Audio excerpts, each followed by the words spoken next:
Blender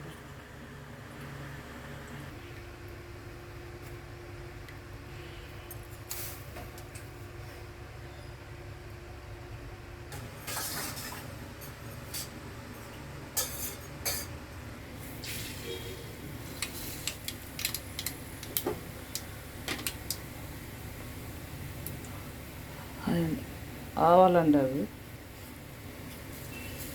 సజీరా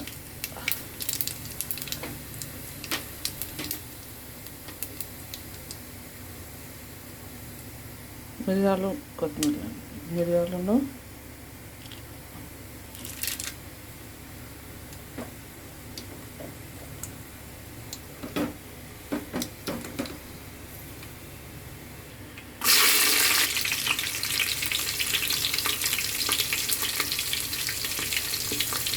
మిరపకాయలండి salt అండి జీరా powder అండి పసుపు కరివేపాకండి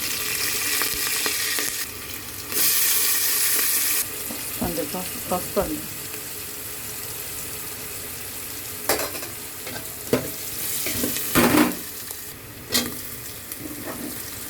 క్యారెట్ క్యాప్సికమ్ మిల్ మేకర్ అండి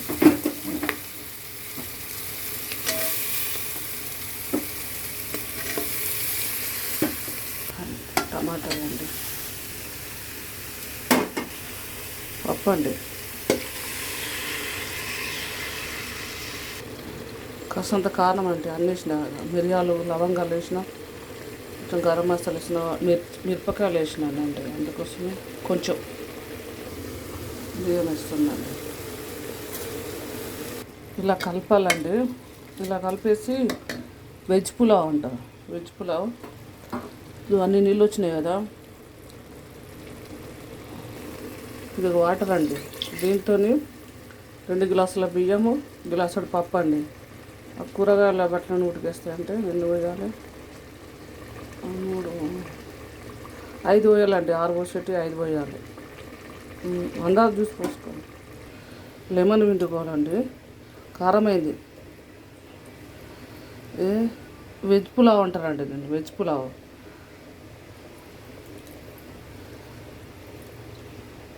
అందులో గ్లాసులు వాటర్ ఉండే, నేను 4 గ్లాసులు పోస్తానండి అంతే.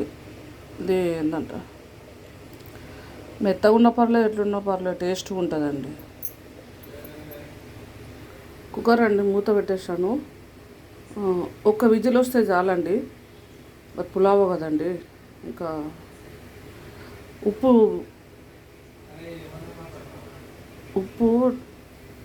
చూడాలండి, వాటర్ చూసి ఉప్పు కరెక్ట్ వేసుకోవాలండి. నేను చూపించలేను.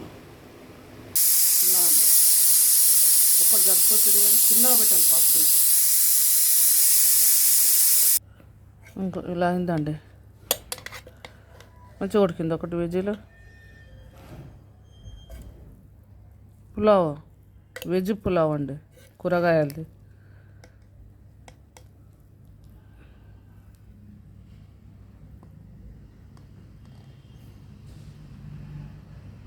మటన్ పీస్ లెక్క అనిపిస్తున్నాయి కదండి. Meal maker.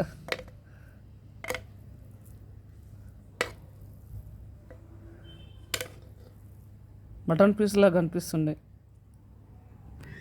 ఉడికిందండి, బాగా ఉడికింది మంచిగానే. ఇది కాస్త అంత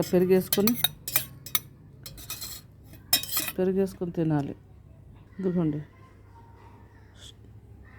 ఒకసారి చేసుకోండి, బాగుంటుంది పులావ్, వెజ్ పులావ్.